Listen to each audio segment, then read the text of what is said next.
বরিশাল যতবার এসেছি প্রতিবারই এই জায়গাটিতে আসা হয়েছে। আধুনিকতার ছোঁয়ায় আমূল্য পরিবর্তন এসেছে বরিশাল শহরের গির্জা মহল্লায়। সড়কটির নাম বদলে রাখা হয়েছে হেমায়েতুদ্দিন সড়ক, কিন্তু একটি দধিঘর আজও রয়ে গেছে প্রাচীন দাসে। শহরের অনিন্দ সুন্দর ডেকোরেশনের অনেক প্রতিষ্ঠানের পরিচিতি না ছড়ালেও সাদামাটা এই দোকানের খ্যাতি দেশ জুড়ে। ভোরবেলা থেকে গভীর রাত ভোজন রসিকদের আনাগোনায় পা ফেলার জায়গা থাকে না ছোট্ট দোকানটিতে। তিন পুরুষের ব্যবসায় 93 বছর ধরে বরিশালের জনপ্রিয়তার শীর্ষে অবস্থান ধরে রেখেছে প্রতিষ্ঠানটি। আশ্চর্যের বিষয়, দোকান শুরুর সময়ের ঘড়িটি এখনও সঠিক সময় দেয় দেয়ালে।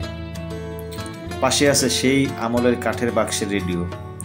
দধিঘরের সবচেয়ে বড় বিশেষত্ব হলো কাঁসার বাটিতে খাবার পরিবেশন। ঐতিহ্য ধরে রেখে অতি সাধারণ দধিঘরটি এখন বরিশালের আভিজাত্যের প্রতীক হয়ে উঠেছে। দিনে দিনে আরও জনপ্রিয়তা বাড়ছে বলে জানান দধিঘরের কারিগর জাহাঙ্গীর হোসেন, যিনি 49 বছর ধরে নিজ হাতে দধি, ছানা, মাখন, ঘি, গোলসহ মুখরোচক খাদ্য প্রস্তুত করে আসছেন। দধিঘরের বর্তমান মালিক মিজানুর রহমান মনির। তিনি বলেন, আমি দধিঘরের তৃতীয় পুরুষ উত্তরাধিকার।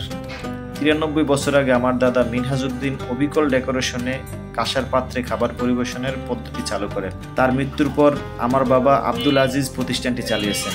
এখন আমরা চালাচ্ছি। আমরা চেষ্টা করি বাপ দাদার আমলের সুনাম ধরে রাখতে।